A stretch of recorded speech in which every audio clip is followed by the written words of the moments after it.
नमस्कार सर्वांचं परत एकदा सवेरा लाईव्ह इंडिया न्यूज चॅनलमध्ये हार्दिक हार्दिक स्वागत. वन्य प्राण्याच्या हल्ल्यात शेतकऱ्याच्या बैलाचा झाला मृत्यू. बिबट्याची शक्यता नाकारता येत नाही.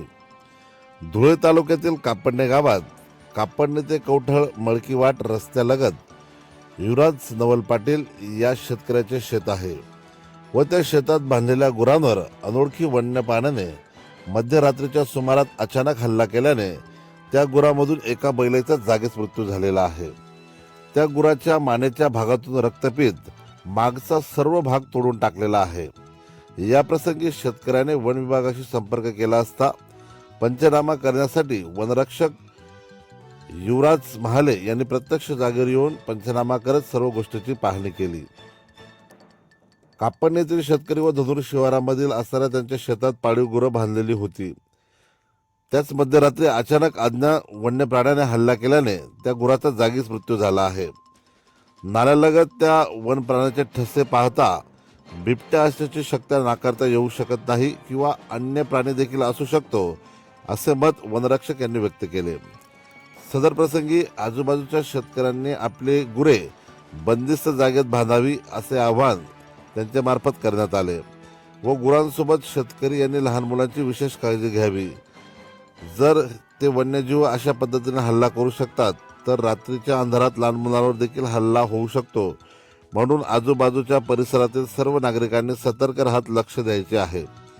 सदर पंचनामा प्रसंगी वनपाल युवराज महाले, शेतकरी युवराज पाटील, पंच अरुण चौधरी, भूषण ब्राह्मणे, विजय चौधरी, भीमराव कुमार, जितेंद्र पाटील, कैलास पाटील, जयेश पाटील व आजूबाजू शेतकरी मोठ्या संख्येने उपस्थित होते.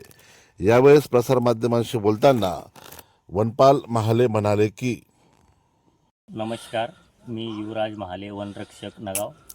आज सकाळी मला युवराज नवल पाटील यांचा फोन आला की बाबा माझं गोरा हे वन्यजीवानं मारून सनी ठार केलेलं आहे. म्हणून तिथे पंचनामा पाहणीस्थानी इथे आलो. पाहिलं असतं इथे खुणा वगैरे मिळून आल्यात आणि ज्या प्रकारे त्याला मानेला जखम केलेली आहे तर असं वन्य प्राणीकडनंच होऊ शकतं. तर तरी सांगता येणार नाही कुठले वन्य प्राणी.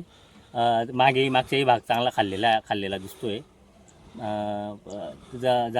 पाळीव जनावर ते मृत्यू झालेले आहे. त्या ठिकाणी आम्ही सगळी पाहणी करून सनी पंचनामा केला. तरीही ग्रामस्थांना सूचना आहे की आपले प्राणी बंदिस्त बांधून ठेवा, वाड्यामध्ये बांधून ठेवा. खास करून लहान मुलांची काळजी घ्या. गावामध्ये लहान मुलांची संध्याकाळच्या टायमाला त्यांची काळजी घ्या. रात्रीच्या वेळेस त्यांना एकटं सोडू नका. वावरामध्येही काम करताना आजूबाजूला दक्षता ठेवा की बुवा असं प्रकरण घडले असल्यामुळे स्वतःची काळजी घ्या.